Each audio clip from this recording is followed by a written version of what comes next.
딥러닝 주가 예측의 실태, 즉 딥러닝 주가 예측의 허상에 대해서 말씀을 드리고자 합니다. 좋은 아주 여기에 적절한 사이트에 글이 있어서 일단 소개를 해 드리도록 하겠습니다. 이 사이트에 있는 글들이 굉장히 이제 쉽게 설명이 돼 있고, 대부분 이제 공감이 가는 얘기지만은 일부는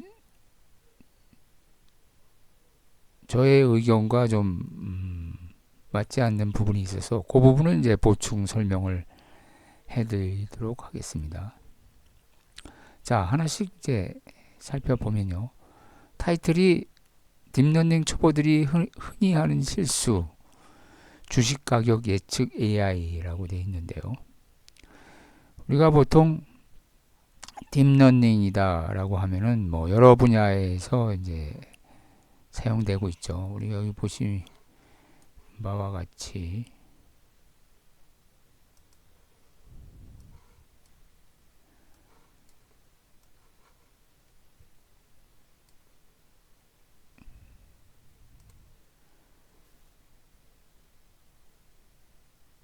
서로 이제 챗 GPT와 같은 그러한 그런 이제 텍스트 분석이라고 할 수 있겠습니다. 주로 이제 텍스트 데이터를 분석해서 그걸 뭐 번역을 한다든가 아니면 그 질의에 대한 적절한 응답을 해준다든가 일종의 이제 채팅 같은 것이죠.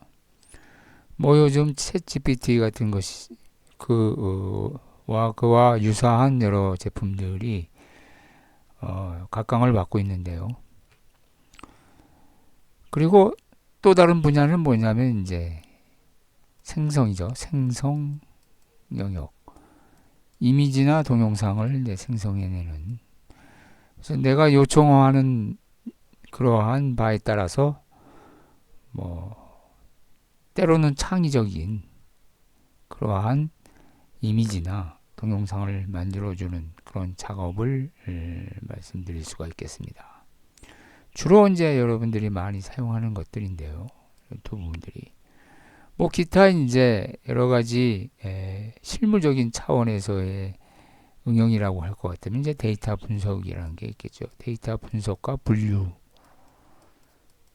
데이터 분석, 분류.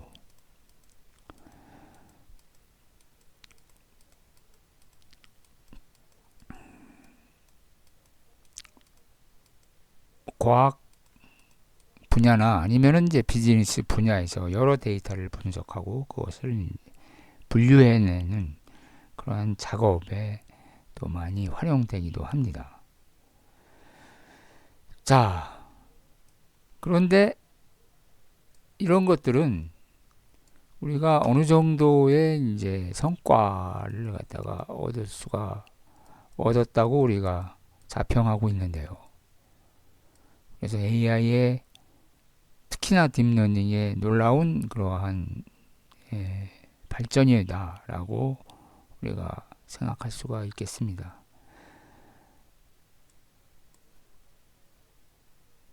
하지만 이러한 AI, 특히나 AI 중에서 딥러닝 분야가 아직도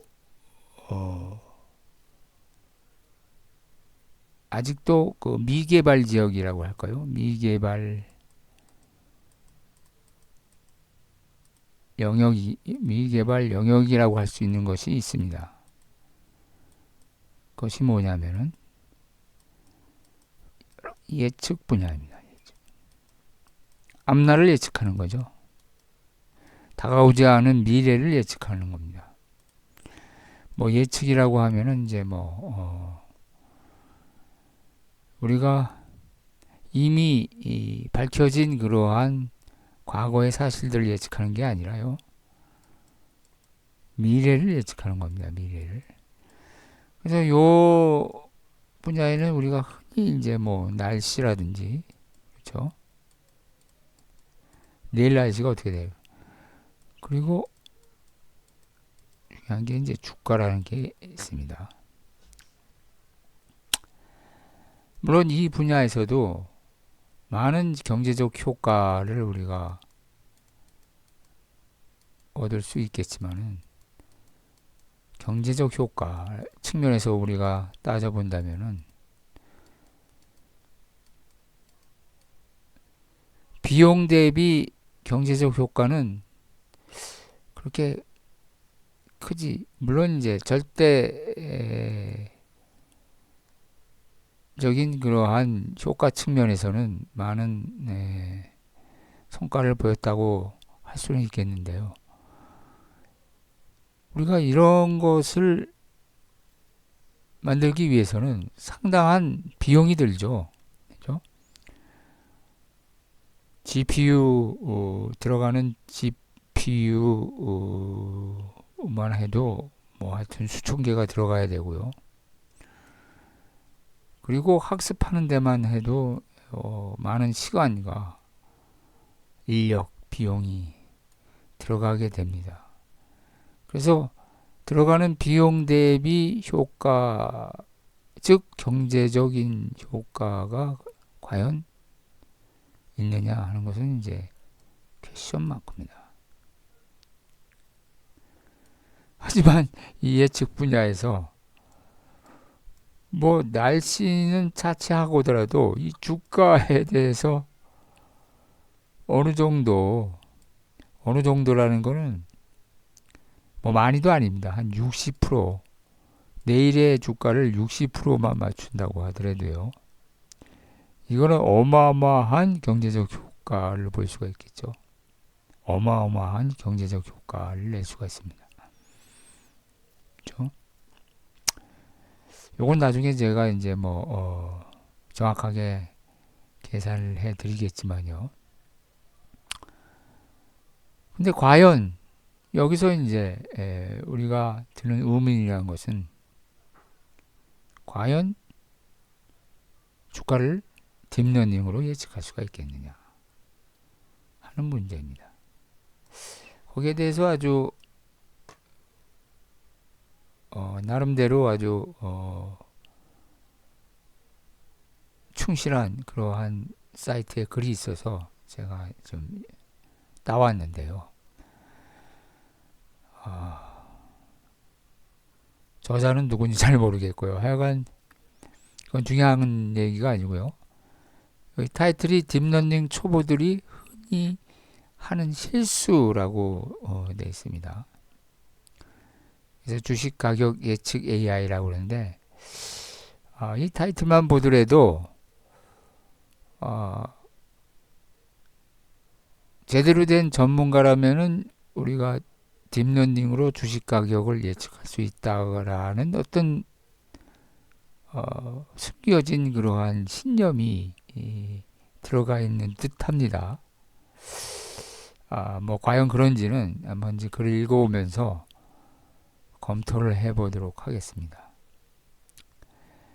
딥러닝 입문자들이 이제 LSTM을 배우면 꼭 도전해 보는 분야가 바로 주식 가격 예측입니다. 뭐 이렇게 돼 있는데요.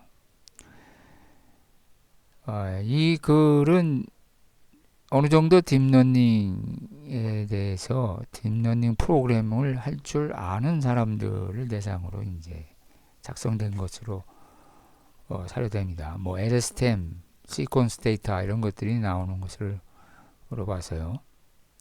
이게 뭐냐? LSTM이 뭐냐?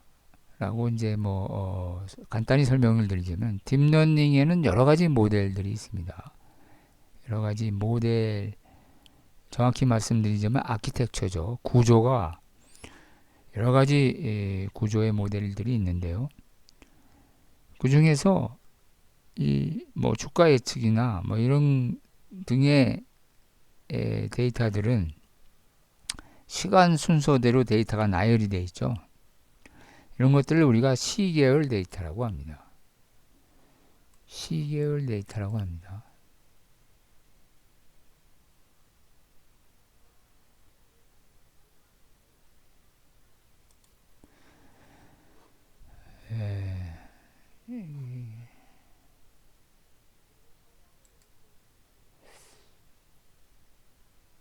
여기서 이렇게 글씨를 쓸 수 있으면 좋겠는데 이게 어떻게 하는지 잘 모르겠습니다.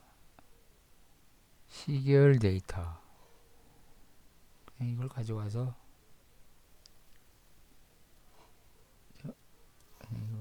시계열 데이터 그냥 이렇게 하겠습니다. 시계열 데이터.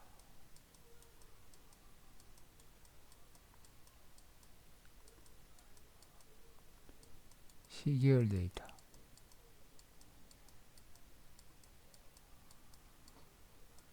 영어로 하면 타임 시리즈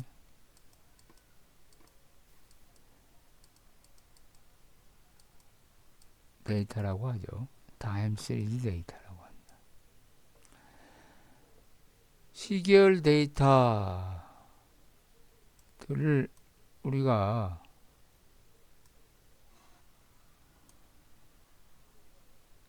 처리하기 편리한 그러한 딥러닝 아키텍처가 바로 LSTM이라고 하는 겁니다. LSTM. 딥러닝에는 여러 가지 아키텍처가 있어요. 일반 이제 커넥션 레이어, 일반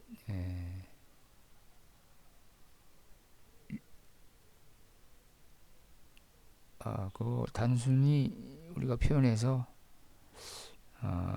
뭐라고 할까요?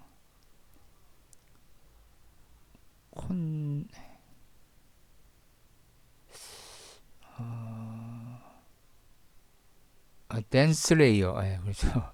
자꾸 단어가 생각이 안 나서요. 죄송합니다. 댄스, 이게 이제 가장 기본적인 아키텍처, 딥러닝의 아키텍처입니다. 댄스 레이어라고 해서 가장 이제 심플한 구조예요, 이게. 댄스 레이어. 그러니까 댄스 레이어들의 여러 층으로 되어 있는, 그렇죠? 이런 것들이 이제 여러 층으로 이렇게 쌓여져 있는, 그냥 우리가 보통 통상적으로 그냥 DNN이라고 합니다. DNN이라고 일컬어지고 있고요. 그리고 컨볼루션 레이어라는 게 있습니다. 그래서 이거를 이제 우리가 보통 CNN이라고 하는데요. 이건 이제 이미지 프로세싱에 이제 주로 사용되는 겁니다. 여기 자세한 설명은 이제 생략하도록 하겠습니다. 그러면 LSTM은 뭐냐? LSTM은 제가 작성한 이제 글에 좋은 그림이 있어서 그걸 보도록 하겠습니다.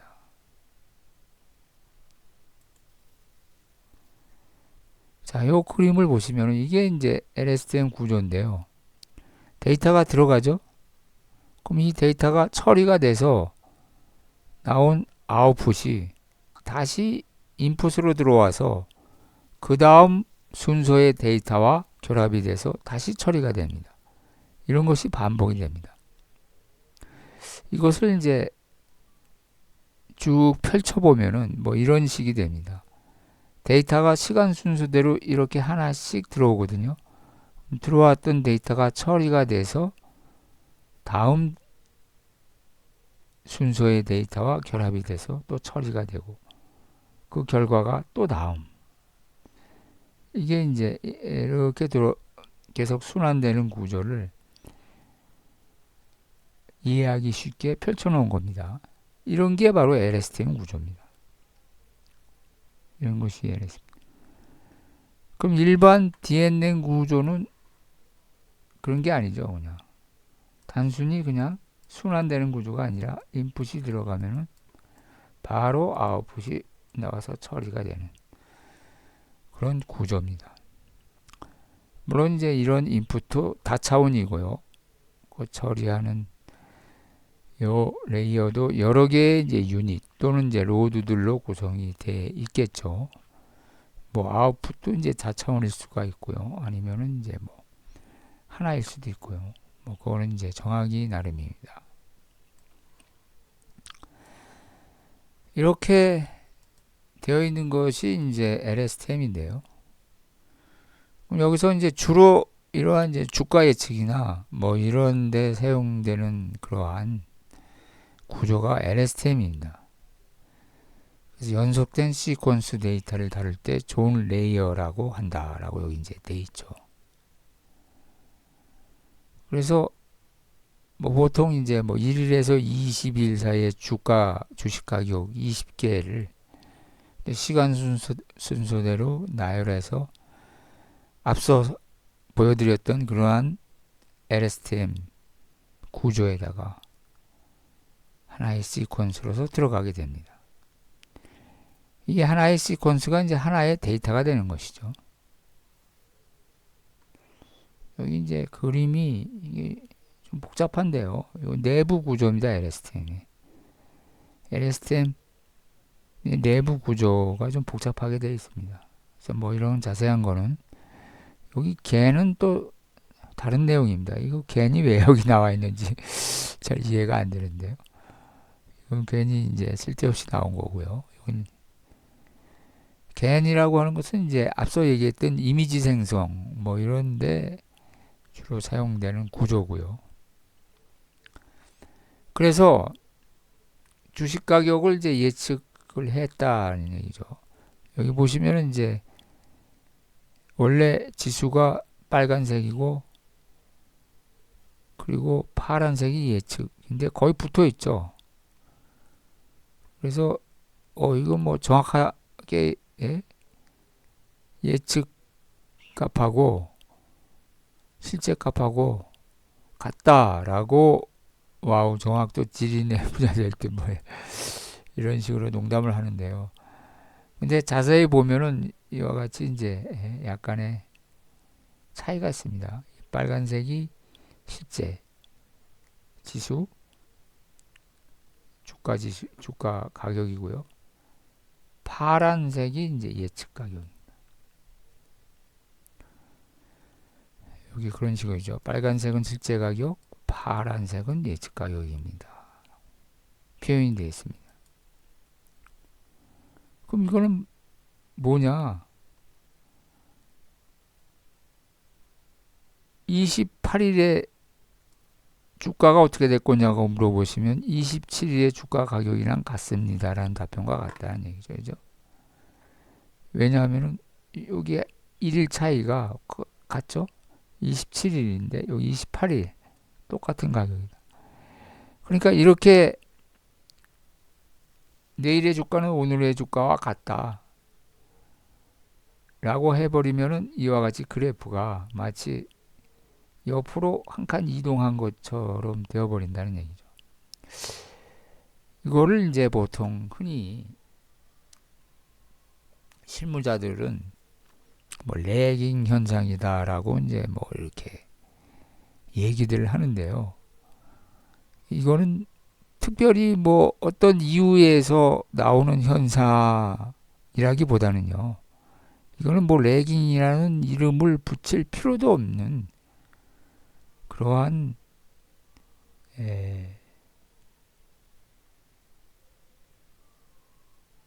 그러한 현상이라고 할 수가 있겠습니다. 왜 이런 게 나오느냐 하는 것을 뭐 간단히 설명드리자면은 노이즈 데이터 때문에 그렇습니다. 노이즈 데이터 때문에.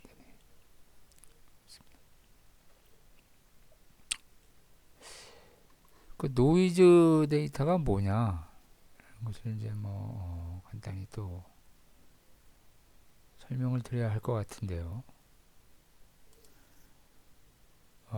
노이즈 데이터라고 하는 것은 실제로 우리가 딥러닝을 학습하기 위해서 사용하는 수 없는 그러한 잘못된 데이터를 얘기합니다. 잘못된 데이터. 무엇이 잘못되어 있느냐? 그것을 이제 우리가 보여드리기 위해서 하나 이제 자료를 수가 있겠는데요. 이건 제가 작성한 자료인데요.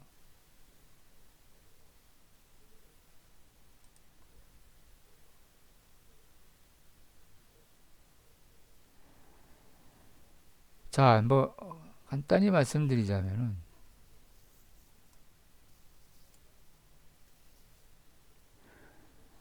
뭐 이런 내용이라고 할 수가 있겠습니다. 여기 보면은 A라고 하는 데이터는 이제 변수가 이렇게 4개가 있는데 1, 2, 3, 4로 되어 있어요. 각 변수의 값들이. 근데 B라는 데이터도 마찬가지로 A와 똑같아요. 즉 A와 B가 같다는 얘기죠. 이렇게 A와 B가 같습니다. 그런데 요거는 이제 여러분 이제 생각을 잠시 지워주시고요.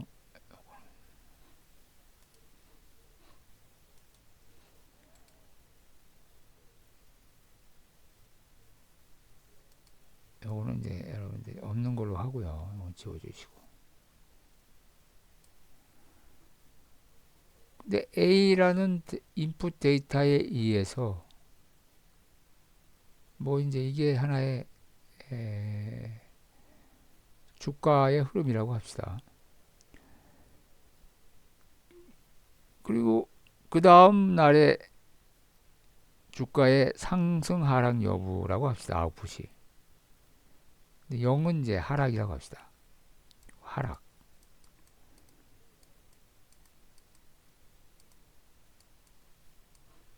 근데 B라는 데이터는 A라는 데이터랑 똑같죠. 근데 1이라면 상승이라고 합시다.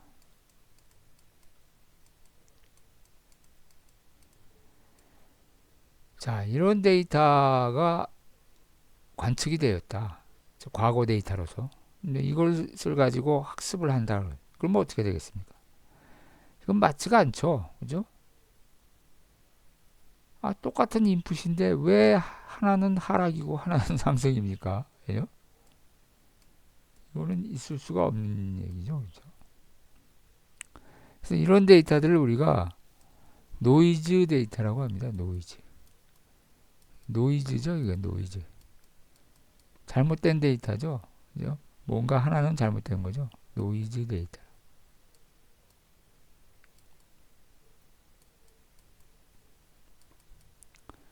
노이즈 데이터라고 합니다. 이런 것들이 있으면 어떻게 됩니까?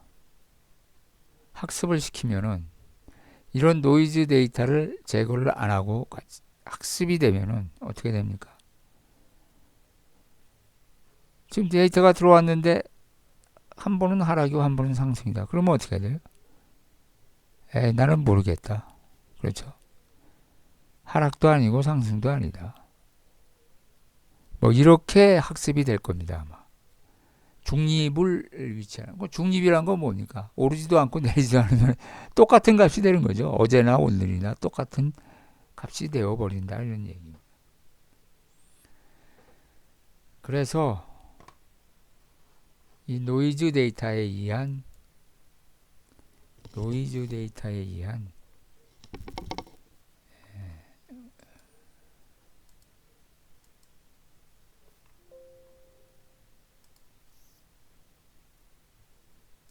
노이즈 데이터에 의한 결과가 바로 이런 레깅 현상이 나오는 것입니다.